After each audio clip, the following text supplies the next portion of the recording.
Hi guys, it's Blackie. And Bear. And this is always what? 36. 36. 35, 36. Ish. Ish. I know it's not 35. Okay, 36. And we're right at the end of summer. And we're having 100-degree days, but we're this close to the cool fall, and we're talking about and thinking about fall. Yeah. Y'all, it's been so hot down here. When you walked just from your car to the house or from your house to an outbuilding, it was like you were walking through water. Yeah. I mean, the humidity and the heat were such that you could feel it flowing over your body as you walked through it. Closest thing I can give you is, you know, whenever you've got something in the oven, like a roast or something where it's not dry, but it's moisture, and you open up the oven and that heat flows out, and it's not just dry heat, but it's that moist, wet heat. That's what it's like. I say that, and I mean it literally. You can feel the air flowing in and out of your lungs because it's so damp and moist and etc. When he tells you that we live in a semi-tropical jungle, we're not kidding. We're not kidding. But we got to talking about hunting season coming up and stuff like that, about etc. And Bear and I both have a background with living history and muzzleloaders. And what we'd like to share with you today and talk about is why muzzleloader? You know, why do it? For me, it was a passion with history early on when I was a small boy. Of course, Walt Disney, Davy Crockett, that just somehow just resonated with me. And then watching the old Daniel Boone TV shows on reruns. You know, Ed Ames that played Mingo, Yeah, died about 3 months ago. I remember that. He was just about 100. Yeah. But, you know, looking for that type of history just really impressed me. And coming up, you know, when you're a young boy, when you started hunting, you always got a single shot. I mean, that's what everybody got, was a single shot shotgun for Christmas. That I Or a remember. 22. Or 22. It depended on whether you were just teaching them how to shoot a rifle or where you wanted them actually providing food. If that's the case, you got a shotgun. Yeah. Because there's a better chance of getting squirrels and rabbits and stuff with that. And so the idea of carrying a single shot shotgun and carrying a muzzleloader is one shot, you know, and really the modern single shot shotgun is sort of the descendant of the trade gun and etc. because it's the same caliber, same basic idea. And I just enjoyed the challenge of it. By the time I was a teenager, I had already taken a lot of deer and other game animals with 30-06s, 308s, 270s, you know, handguns, etc. But the biggest thrill that I can recall is the first time I ever dropped a deer with a muzzleloader. And that was a CVA Kentucky, old 45 caliber I put together as a kit. Got it from J.C. Penney. Oh, yeah. You know, when J.C. Penney had a sporting goods section back in the 70s. I bought my first muzzleloader. It was a CVA Hawken. Yeah. From HS Crest. Yeah. There in Enterprise on Rock Boulevard. Yeah. No, the Cell Boulevard. Yeah. But yeah, that's where I got my first one. It was a 50. Yeah. Yeah, I remember buying that. I got Christmas money, and right after Christmas, I can still see it, that big old styrofoam box with that sleeve over the top of it and that good picture of that Kentucky rifle on it. And as memory serves, it was something like $79 for that kit. Yeah. And I took it home and put it together, and then I took it back apart and started sanding and refinishing it, and I blued it, stained it. You know, we couldn't afford a lot. I remember staining the stock was tobacco and I want to say it was tobacco and vinegar. Yeah, tobacco and white vinegar. them old plugs, the Navy and stuff. My Yeah.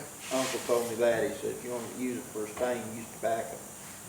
So it took about 8 or 10 coats of that to make it a good dark stock. Bluing was standard old Benchwood Casey's bluing. I got that gun together, and then the hard part was getting ammunition for it. And Owen Koch up on Main Street Enterprise had a paint shop, and he sold black powder. And so I bought a can of 3F black powder, and he didn't know what went into a 45 caliber rifle, and I said it's 45. So he said, well, they use this, and so he gave me the wrong bullets for it that would not fit. It was 451, it's a 440 is what goes into that. So that first round was pretty impressive because I had to beat it down the barrel with a wooden dowel and a hammer. But it was a ball when it started, but it was a slug when it wedged out. But, and then I had finally figured out, I found somebody who knew a little bit more than me. And It wasn't Rick, was it? no, it was actually somebody else. And they had a big buckshot. They had an old mold back from the turn of the century that made an odd-sized buckshot. Which, to be honest, now looking back, I think it was a buck and ball load buckshot. Yeah. You know, or probably for some old muzzleloader that had been an original that nobody could find. And putting a pillow tick and patch on it, it would fit in the bore and shoot properly. And that fall, I got it after Christmas. I had learned how to shoot it, and by September I was getting where I could stay on the target real well with it. Yeah. And then we had the first deer drive that I went on, and everybody looked at me like I had 2 heads and a tail when I showed up with that muzzleloader, because most of them never had even seen them. They'd heard of them, but hadn't seen one in person. So they dropped me off as part of the family, as part of the deer drive, and that little bitty old 2-point little spike buck. He probably weighed 100 pounds most. I can still see him. He was doing that bunny hop running, coming. Where you sort of teasing. Yeah, well, dogs was over that way, and the dogs wasn't after him, but they flushed him out of that bottom. Yeah. And he stopped, turned around and looked behind him and see if anybody else was coming. And that was the opportunity. He was about 35 yards out, and he stopped. I put it in the boiler room, and that round ball did the job. I hit, and it went, it was a quarter to me. It went right in front of his front shoulder and went back through, blew the top chamber of the heart off, went through the lungs, and it came out on the back side. It was just underneath the skin on the back side. Yeah. It didn't quite exit. A lot of the time muzzleloaders will do that. They'll go in and they'll spin around for a little bit, and then they'll get lodged. Yeah. For me, I started off with a 22, and we had a single shot 12 and a single shot 16. Yeah. And I grew up right over there at that pond shooting turtles. And because turtles will destroy a pond. They'll eat up the fish in it. And my brother and I, all they had to do was stick the head up above the water, and we'd take the toe, we'd aim for the base of the nose sticking up. Yeah. And dead turtle. But we could hit a turtle anywhere on the pond with that little bolt action 22, and it only shot shorts. Yes. It didn't. It was chambered. It said it was chambered for longs and long rifles, but we could only chamber a 22 short. Yeah. For those of you who don't know what a 22 short is, most people have seen a 22 long rifle. Okay, cut it in half. That's essentially a 22 short. And cut the power in half. Yeah. But my first venture into muzzleloaders was as a senior in high school, a junior and a senior.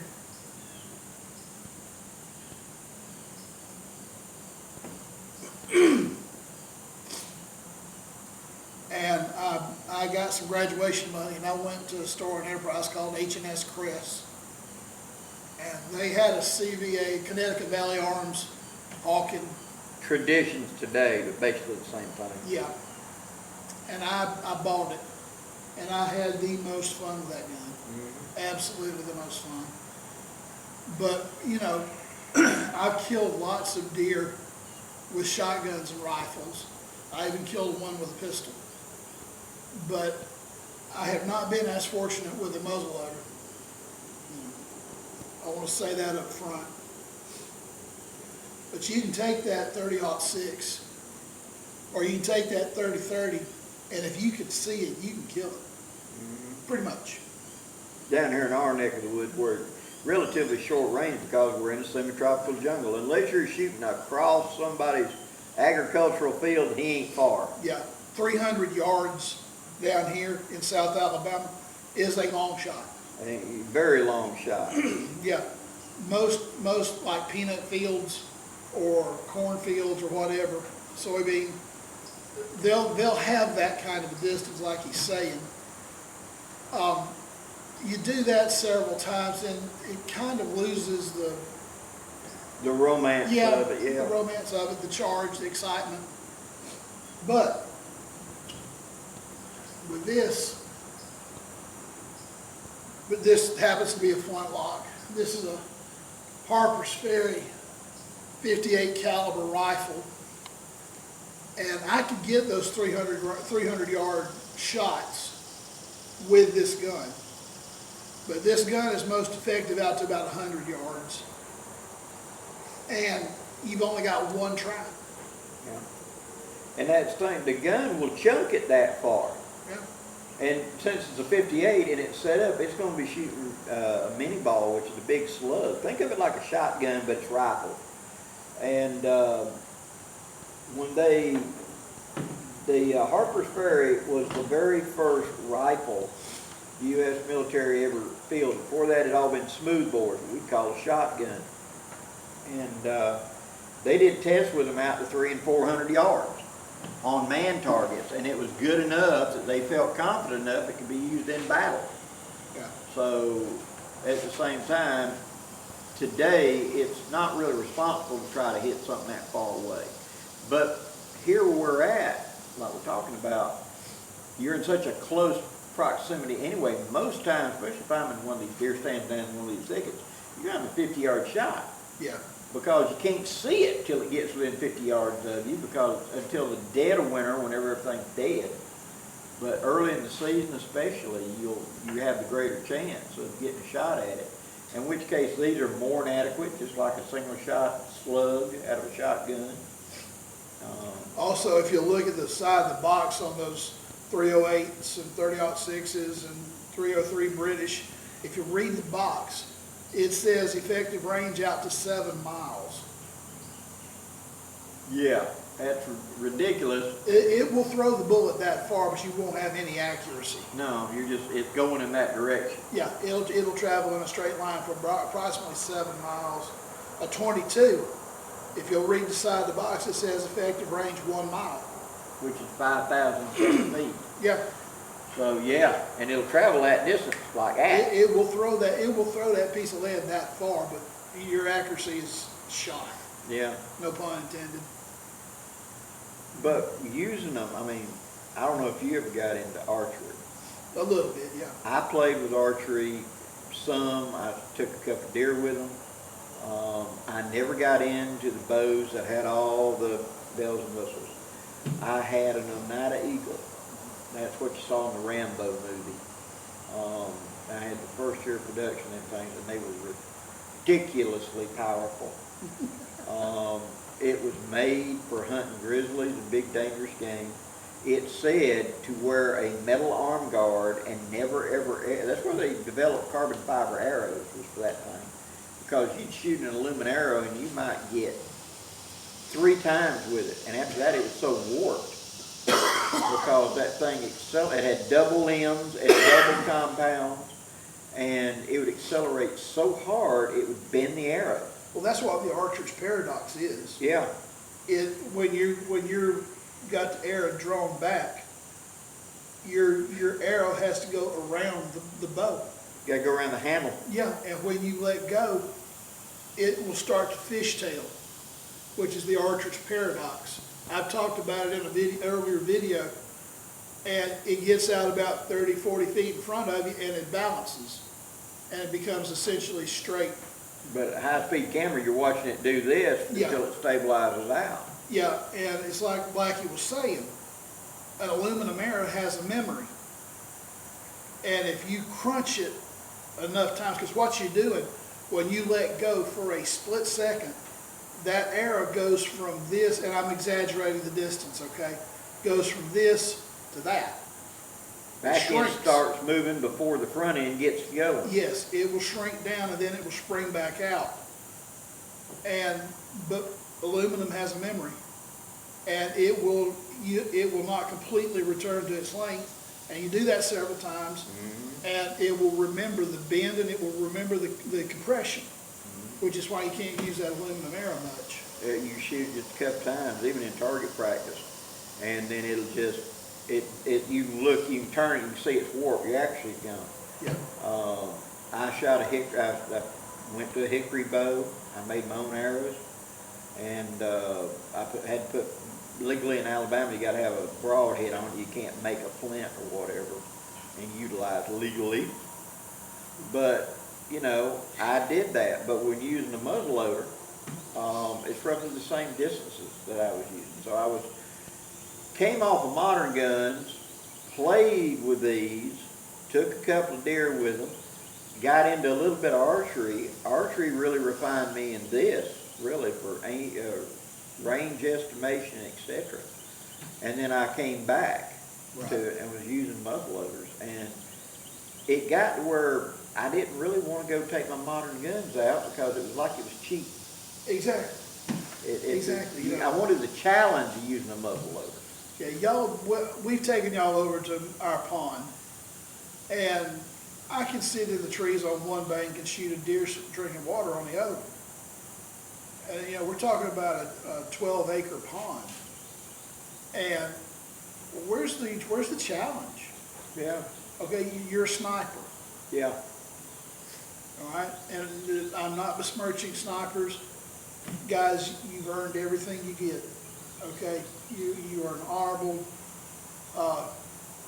honorable member of our forces, and I honor you and salute you greatly. But when you're hunting deer, it needs to be about your skill, because when you start on your first day of the season, okay, everybody's fat, dumb, and happy because there hadn't been any pressure on them for 6 or 8 months. And now suddenly people are shooting at them again. Yep. And they get real skittish, and they will just grill a tree line. Or, you know, if they are familiar with a shooting house or a blind that's on a food plot, they will watch that blind. And notice little changes. Yes, and they will be able to pick up on whether that blind is occupied or not occupied. And if it is, they'll go over here and eat instead of coming in this one and eat. Yeah. It becomes a bigger challenge, and that was the thing for me. Usually, because we were feeding the family, early in the season you had to get that deer because they got to put something in the freezer. But after I definitely got a deer, sometimes after I got 2 deer, then I really wanted the challenge of taking one with an arrow, or taking one with one of this, or trying to take one. I've taken one with 3-7 handgun. You know, I wanted the challenge of it. I got meat in the freezer. Now it's about a challenge. And I took my first one with a 1911. I have taken deer I have taken deer with 38 special. I've taken them with 3-7. I've taken them with a 44 Magnum. I've taken them with a 45 Colt. I've taken them with a 45 ACP.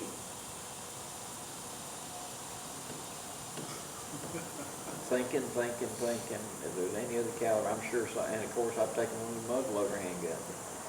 When I took one with a 1911, I didn't set out to do that, but The place I was at was on the edge of this little bitty narrow little creek that was just snaking through these little trees. And I was about 18 feet up, so I could look over this little hill a little bit. And that's what I was really looking for, was over there. And I had this perfect little thing, because I had the trees out there, and their limbs dripped down low. Them big old oaks did. And I'm back here about another 10 yards. I'm kind of looking out from underneath it, and they're kind of lit up in that little field, and that's what I expected to happen. And then I heard something, I kind of glanced, and here comes this nice buck walking through the creek, and he's going to pass literally like 15 feet underneath me. 15, 18 feet underneath me. And I already had my rifle up here on a prop thing. Yeah. And it had a clamp. I had to unclamp it and try to do this. And I got thinking about it and went, what the heck? And so I had a shoulder holster, one of them old tanker holsters. Yeah. And I eased that 1911 out, and I aimed straight down, and he stopped underneath me. I was on the tree, and he was literally, it's on this bank, and he's literally there. So the shot was in feet. It was not in, and I put the bullet exactly where I needed to do, and that hollow point did the job. Sure. So I was very proud of that one. I think my ex-wife has that picture of me with that deer and that gun. Another advantage of muzzle loaders is cost. If you've priced a box of shells, a box of hunting rifle bullets, they're not cheap. And you're probably going to pay 25 or 30 bucks for, what, 25 rounds, 50 20. rounds, 20 Usually rounds? 20. 20 rounds? Yeah. That's more than $1 a shot. And just a couple of years ago, you could go in, you could get a box of 308 for $9.98. Yeah, under 10 bucks. And now they're 3 times that price. But I digress. With a pound of lead and a bullet mold and a pound of powder, you can fire 100 rounds for under 10 bucks. Yeah. That by itself speaks volumes. It's not nearly as economical as it used to be. Caps are hard to find right now. And I've had a lot of guys ask me, because of me doing percussion revolver stuff, about where to find caps. You just have to look. And they come out about now is the time to be looking for them, because they run them from the factories. They do they don't run them every day. They do a batch. And so they start running them in June and July. They hit the market in late August when all the hunting displays get put out, etc., in all the department stores. And then they're going to dry up. They're really just running them for the hunting season. And so you guys that do Civil War reenactment and everything else, finding musket caps, and you guys that do cowboy action and do percussion stuff, you got to find the caps. So the fall is when you look for the caps to show up, and you better grab enough to get you through the year, otherwise. But yeah, and not all caps are created equal. no. You've got CCI that makes the number 10. You've got a number 10 and a number 11. Number 10 is usually used on pistols, like cannonball revolvers. 11s are used mostly on rifles and shotguns, but you can also put an 11 onto a cannonball revolver. It just doesn't fit as well. Right. The only difference between the two of them is the 11 is a little bit longer than the 10. A little deeper, so Yeah. to speak. It's a little bit taller, a little bit deeper. Yeah. And then you've got the musket cap, Yep. which is a larger cap with 4 wings that come off of it. This one right here, this rifle, shoots the winged caps. This is a 3-band infield musket, and you can see how big that nipple is that that cap would go on to. It is a 58 caliber bore is what this is. This other one, the Harper's Ferry, is a flintlock, It's also a 58, but a flintlock has a cock, a frizzen. You cock it, close, you put powder down in this little pocket, fine powder, close it. This is just a wooden block. And it will have a piece of flint or chert here that's going to hit this frizzen and shave just like a flint and steel. Sparks off of it. That will cause this to pop open and it'll land in the gunpowder. The gunpowder goes flash and there's a hole in the barrel right there called a touch hole. And that fire jumps through there to hit the main powder charge and ignite it. It sounds slow. It actually, this type of thing worked for hundreds and hundreds of years and does actually pretty well when you know what you're doing.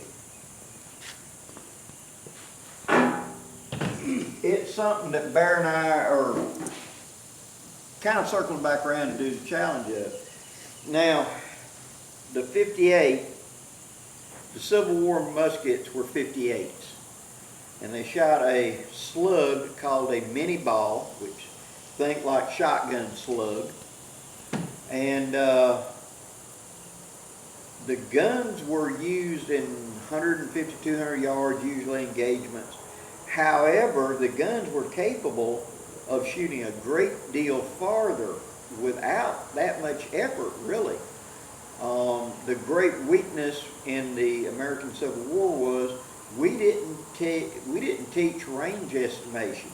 Europe did. That was the big hammering point of them, was to teach the soldiers range estimation, because the guns had a rainbow trajectory. Now, what that means in English is that as it goes, it does not go a nice, even, perfect curve. It's more like a J, okay? Think like a J sideways. Long, and then it hooks down. And what it is as that bullet goes through the air, it's getting a lot of resistance. It's big, it's kind of blunt, and it's slowing down, kind of like a parachute. As it does, gravity pulls it down faster, and so it comes down. You can shoot it over 1,000 yards, but you're aiming so high to get it that far. The problem with that is, in the military application, and I've seen this demonstrated recently in a video, they put up a target at 300 yards, and they set the sights for 400 yards, and it whizzed right over the head without any problem. And then they set the sights for 200 yards, and it was hitting the ground 50 yards in front of the guy. So you could stand there, if whoever gave the order said set the sights to 200 yards and you were actually at 300 yards, the bullets are hitting in the ground in front of you. It wouldn't even hit you. We're used to modern guns that shoot flat. These guns didn't shoot flat. Doesn't mean they couldn't lob it, but at the same time, if you go look at I'll give a guy a shout out. He has a channel called the Paper Cartridge Company, and he makes historically accurate paper cartridges for these Civil War muskets. And you're watching this guy take one of these muskets and hit a target at 400 and 500 yards that's the size of a man's chest, but they got it hanging up at 400 yards, and he's not on a bench, he's just standing there shooting and hitting it. The guns are capable of doing that. Well, if it can hit that, it can hit a deer at 50 yards, no problem. Quick and easy. Or 75, or whatever. The challenge is learning the gun, learning its trajectory, and learning how to estimate range. And to me, that was one of the big things when we were coming up, when we were having to hunt, feed the family. You learn to estimate range real quick.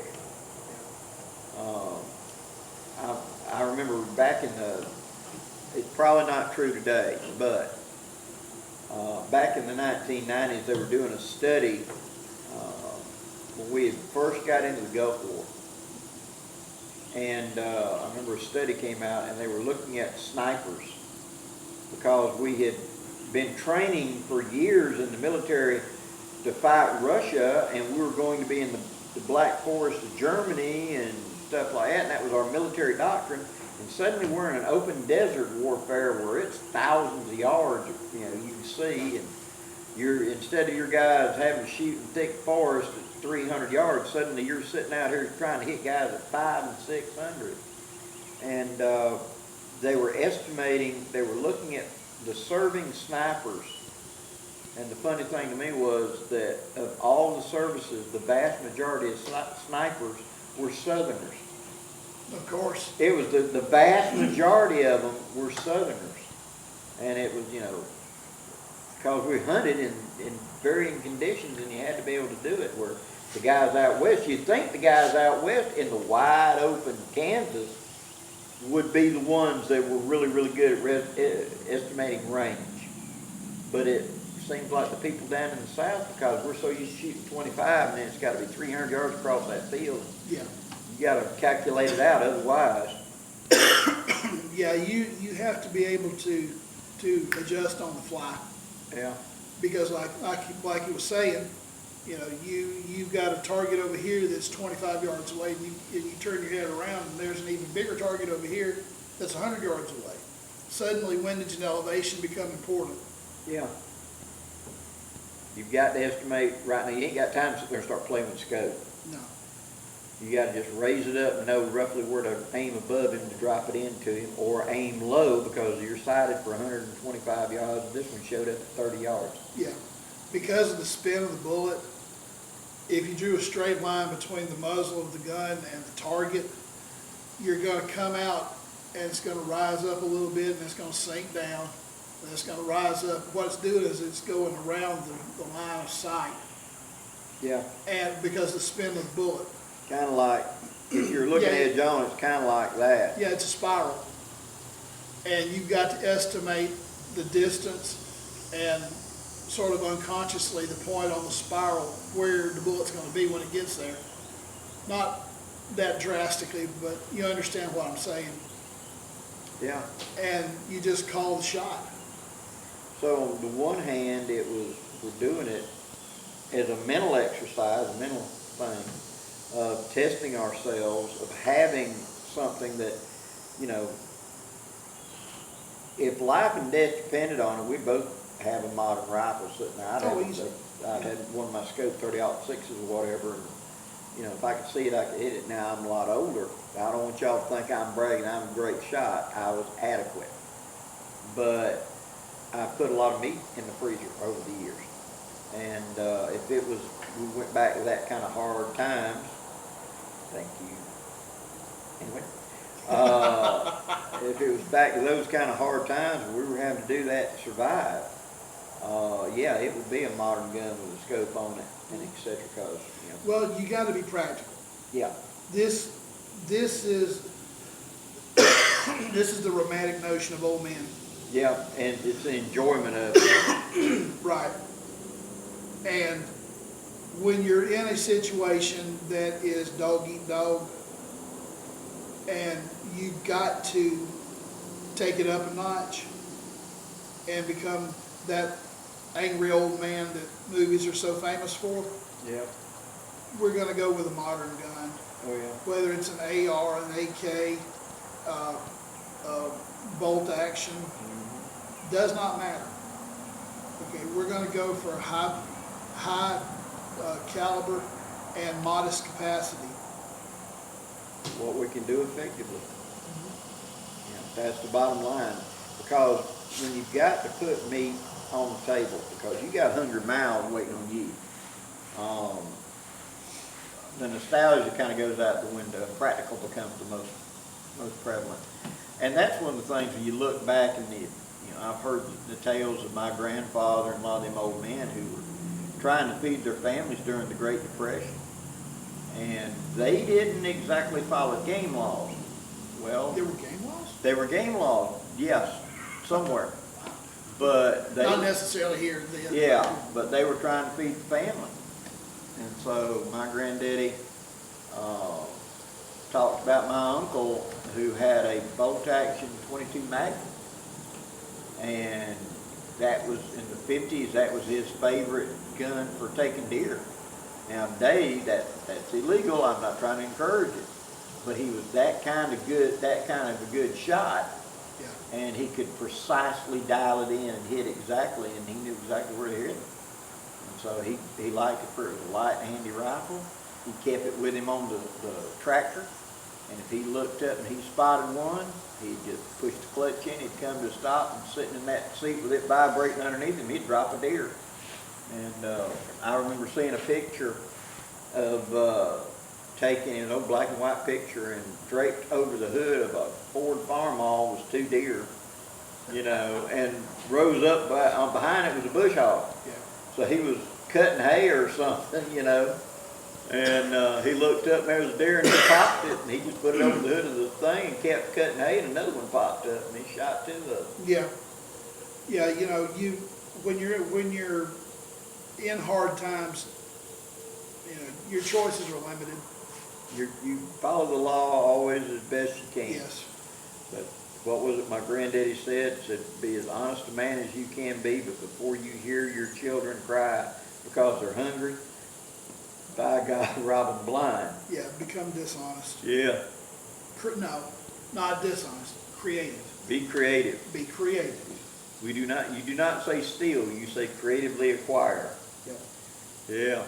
Because it's hard times, you're trying to feed family.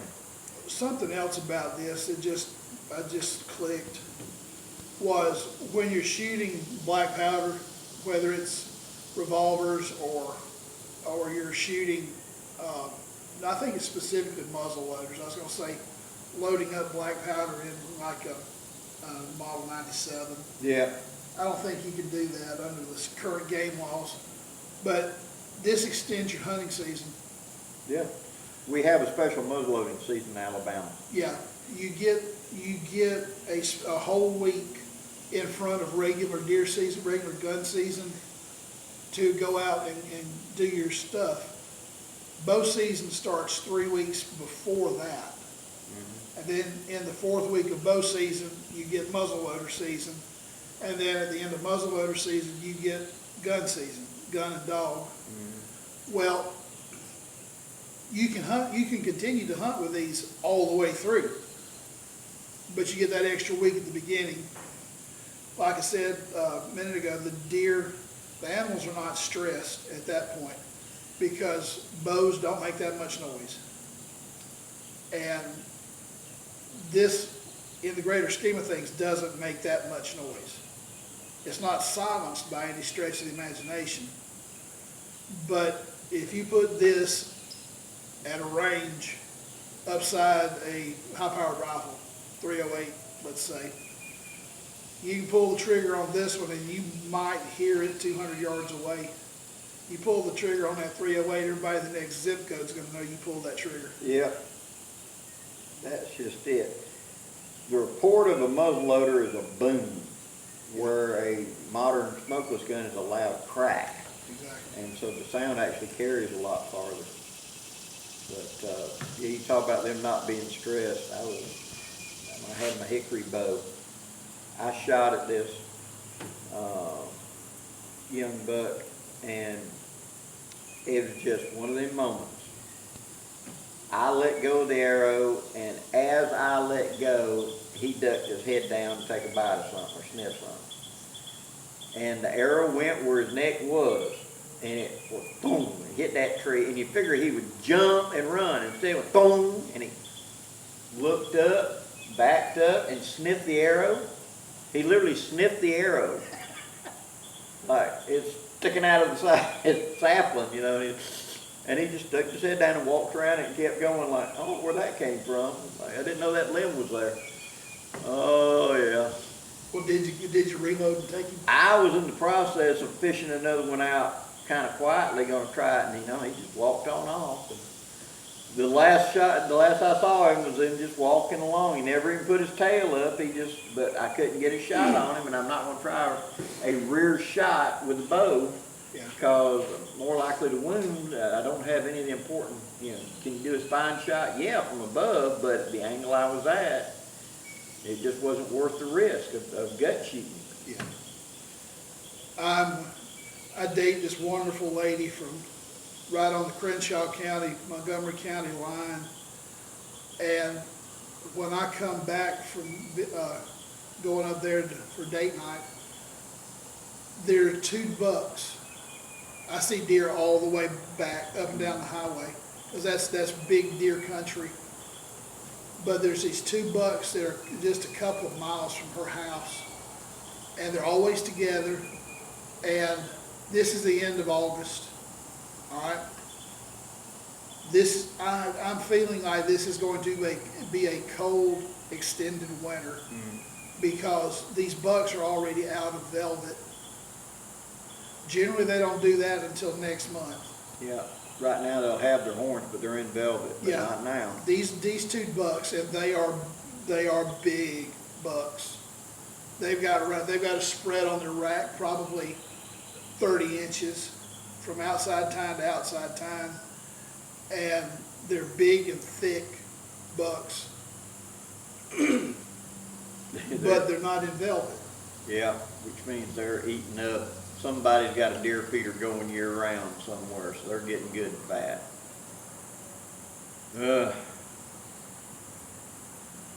I'm really not a big fan of the all the time deer feeders. I'm not a big fan of the deer feeders. Not because I don't want you to have an opportunity, but let me express it from the deer's point of view, okay? When we were coming up where it was illegal to feed deer in Alabama, the deer become nocturnal once hunting season really starts because they can tell people in the woods, they're hearing gunshots, you know, they're hearing all these signs and stuff, and they just stop moving around in daylight. So they sleep all day. They get in that real big thicket back there and they sleep, and they get up at sundown and come out right at twilight and go to stuff. Well, they had to move around to find food, especially as the season gets older, you know, because all that, the harvest has done occurred and you done cleaned out the peanut side of the field and etc. And now they got to go a little further, and that deer's got to walk 3 or 4 or 5 miles to find a field that's got some food in it or whatever. So you're out there before dawn and you're catching the ones that are a little bit stragglers coming back to the bed, see? They moved around. Well, today there's a deer feeder in everybody's property. You can't walk 2 miles or a half mile without there being a deer feeder. You know, you got a deer feeder, the guy on the other side of the fence got a deer feeder, the guy up here's got a cow pasture, got a deer feeder. The deer don't have to travel to eat. All they got to do is wait till sundown and there's a feeder. You know, hey, we got a buffet right over here. Yeah. You know, get up, go over and eat till you're full. It'll keep throwing food every half hour. Eat till you're full. Go mess with the ladies a little bit, be back in bed before sunup. So why I gotta move? I got plenty of food. It's a good life. Real good life. It makes for bigger deer, but you see less deer unless you've got a feeder and everybody's like, here's the pictures of them on my feeder.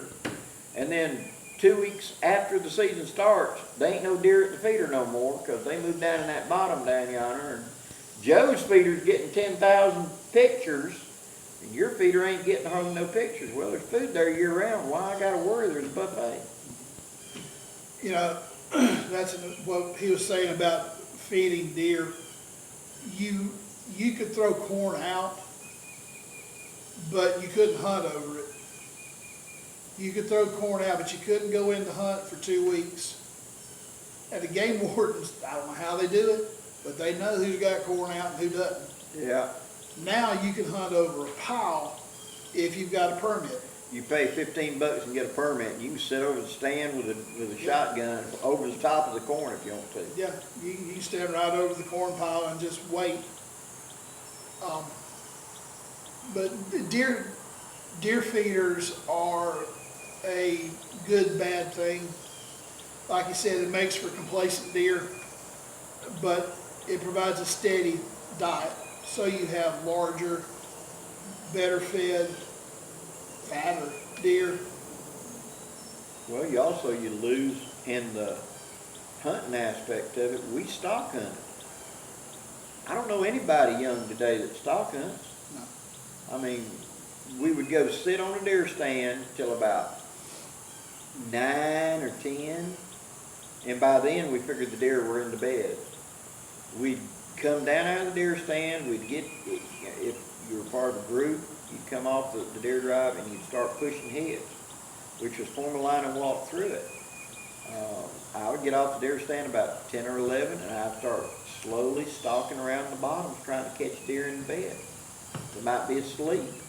You know, I'd get the breeze in my face and try to be as quiet as I could and look for motion, look for that deer, that ear twitch or whatever down there in that bottom. I shot a couple deer on the bed. Or the rack, the tines of the rack sticking up out of the Sticking grass. up, yeah, out of the grass down yonder, or underneath that bush. I stopped to answer nature's call one time. Going down this sandy dirt road on the edge of a field, and I was seeing tracks everywhere, and it's probably 1 o'clock. And I was easing along, looking for any kind of sign, and nature called, and I decided to step onto this little muddy run where it was dried up, but water had come off the road and run down. Go down there and there was a tree, and I got down there and I stood my rifle up real quiet. I'm about to start digging through layers to take care of nature's call, and I heard something. It was just quiet enough, and I went trying to figure out, what am I hearing? And it was a sound kind of like,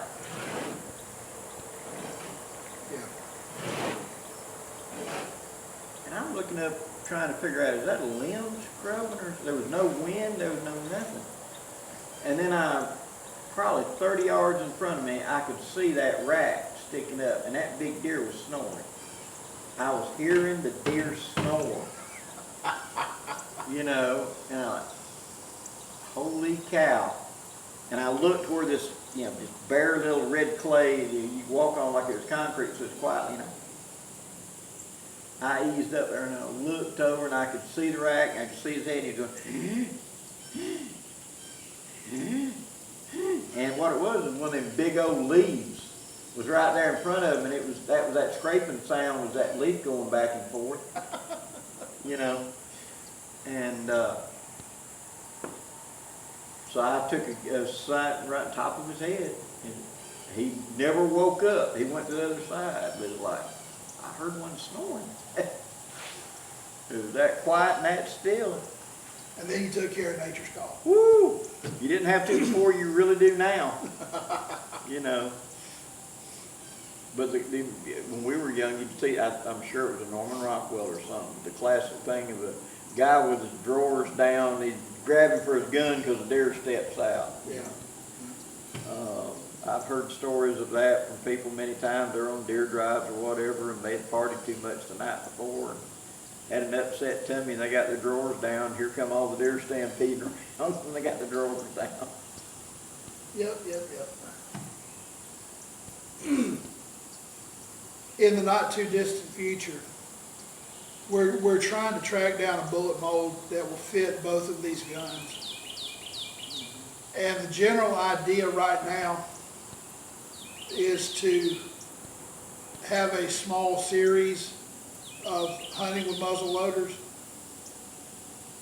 We're going to be casting bullets. We're going to show you how we do load development. Yeah.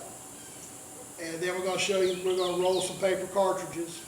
I've got some cartridge boxes that go on your belt that hold, 12, 15 rounds. And I'm going to load that up. And that's why I'll take them. I'm not going to carry a powder horn. I'm not going to carry a shot bag. I'll have a cap box. Only what you need to make it go bang. Yes, just the bare minimum. Well, I won't have a cap box for this one, but I'll have a priming horn to prime the pan. I may use some of the powder that's in the cartridge. Yeah. To prime the pan. But we may go to our range back over here. We may go to Blackie's range. Yeah. And sight it in, develop the load. Get it where we can. The goal is to be able to, within reason, reliably be able to keep it on a deer-sized vital target out to 100 yards. Yeah. Which is roughly the size of your average paper plate. Yeah. At 100 yards. We want to keep all the bullets inside the flat area of the plate. Yeah, if you can put your shots on a paper plate at 100 yards, you can take a deer. That's minute a deer. Yeah. Well, anything else you want to add, brother? For right now, I think we're good. Like I said, we're trying to put all this together. You'll be seeing these more in upcoming videos on this channel. we're going to take it, like I said, and do the development of it. We're, like I said at the beginning, just that close to this heat breaking. Yeah. And fall being here. And once the heat breaks, we'll be much more motivated. But right now, it's just such oppressive heat. There's nothing you can really do to just, like our friends in the north, where you're up there and you have winter like 7-8 months out of the year where it's cold and snow and etc. And you're waiting for the snow to break. We're waiting for the heat to break. Yeah. Yeah, we've got, we share a follower who lives in northern Alaska. Mm-hmm. And he's all the time saying, guys, you just don't get it when it comes to snowshoes. Yeah. Or cold weather. And we've got another one in Michigan. Yeah. That is, he laughs at us sometimes because of our cold weather videos. You go right ahead, you laugh. In fact, I had a good laugh. It's good natured laughing. Okay? It is. There's no malice involved. But we have a lot of fun between us. Yeah, we have a good-natured laugh about it because we're looking at it, and it's for us. And I don't mean to belittle anybody. Don't think that. But like recently, we saw where Hillary hit California, and it was a Category 4, and then it got knocked off down to where it was a tropical depression. It was a lot of rain, and we've realized California does not get a lot of rain. We realize the ground out there doesn't absorb the water. We understand all that. But at the same time, they're doing coverage and talking about how bad it's coming down. And it's like, oh my God, they got 2 inches. We have rain here that's 5 inches an hour, you know, and we know, 18, 20 hour long, 100 mile an hour wind hurricanes. And so they get, like they were talking about, Death Valley got, on average, it's like 1/100 of an inch is their annual rainfall, and they got 2.5 inches. So yeah, that's flooding out there. We understand that, but Groom Lake is a lake again. It's a lake again, and we're like, y'all got 1 inch. Wow, we can get 1 inch in a half-hour rainstorm. That's like the thunderstorm that caused the 1990 flood here in my town. Yeah. It just froze up upstream from us. Up around the Pike and Coffee County line in the area of Brundage, Alabama, and we got 2 feet of rain in 12 hours. 24 inches. We got 24 inches of rain in 12 hours. That's a lot of rain. Yeah. And we hope everybody out there in California is well. We are not in any way laughing at you or anything else. No. But it's just where you're at, Yeah. It's, I was watching the video of the Los Angeles River. Usually the Los Angeles River is about that wide and about that deep. It was a full river. Yeah, it became a river again. It was a full bank-filling, moving body of water. Yeah. It was a dangerous body of water. Yeah. That's where you're at. I mean, we tolerate the heat. They out there, they've got earthquakes. We've got hurricanes. You guys up north, you got blizzards. And you guys in the northeast, you got nor'easters. My southern tongue can't wrap around and say that correctly for you guys. But you know what I'm talking about. And yeah, it's just where you're at in the country is what you're trying to put up with. And so I've deer hunted in a thunderstorm before, in the dead of winter. I can remember thunder and lightning in February. Oh yeah, I can remember sitting in a deer stand in January, Christmas Eve or Christmas Day. Yeah. And having butterflies flying around the food plot. Yeah, I can remember having to wear short sleeves in January. It was hot.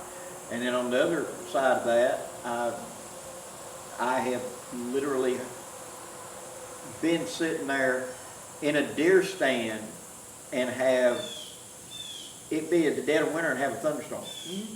So yeah. And you were talking about hunting in short sleeves? Yeah. And then 48 hours later you look like the Michelin tire man.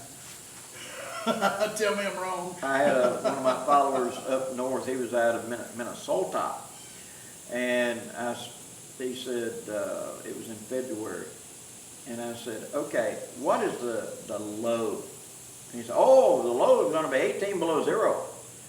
Okay, what's the high gonna be? Oh, the high is gonna be 5.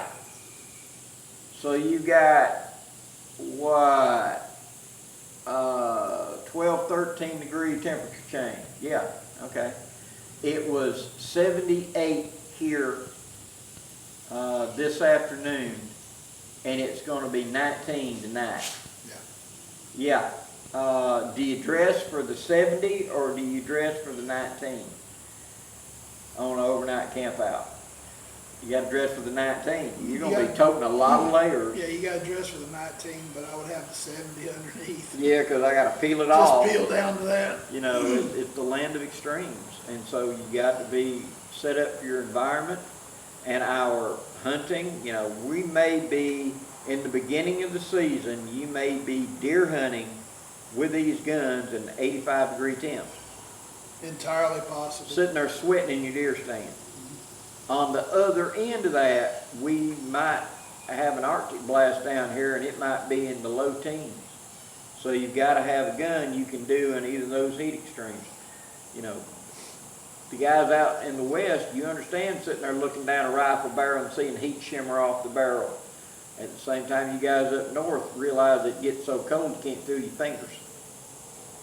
Well, you remember, oh gosh, what was the Finnish sniper? I know who you're talking about, yeah. I want to say Hayek. Something like that, yeah. All of his guys were using scopes. Yeah. And the breath off of the coming out of them would frost the scope. Yeah. And he shot over iron sights. Yeah. Because they wouldn't frost over. Yeah. It just God, I wish I could remember that guy's name. Yeah. Right here. Just shooting over iron sights today is kind of like driving a stick shift. We're ancient. We know how to drive a stick shift, and we can shoot iron sights. The average person, heck, the guys getting handguns now got to have a halo sight on it. They don't want to shoot over a regular pair of iron sights. So I guess by the time your grandkids get grown, there might not even be sights on the gun anymore. So I know I've got a rifle set up with one of those red dots, but if the battery goes down, I can look right straight through it and I can see my irons. yeah. Well, I got to play with some military hardware one time, and it wasn't really a scope, it's a camera. And you look through the scope, and when you're in it, it's looking at your eye, is what it's doing. And so when you focus on that, whatever that is, it would center it up in the scope and enlarge it, because it can tell your pupil of your eyes doing it. And then as soon as you focused on it, like 1, 2, 3, the crosshair would go from red to green. And that meant it's already calculated out the drop and everything, pull the trigger. It just kind of takes all the fun out of it, doesn't it? I know, but it's like, yeah, in military application I can see this. Oh but yeah, sure. for me, looking at it, pointing at a deer at 200 yards and it goes, boop, boop, boop, pull the trigger. It's already calculated drop and everything. Just put it and pull it. Yeah, that's when it goes from hunting to killing. Which I'm sure that somebody looked down at those newfangled flintlocks because they used a match lock. So. Well, guys, we hope you've enjoyed it, and we'll do more in the near future. Anything else to add, brother? We're done. Till next time, guys, I'm Blackie. And Bear. Wishing you safe journeys. Have a great day, guys.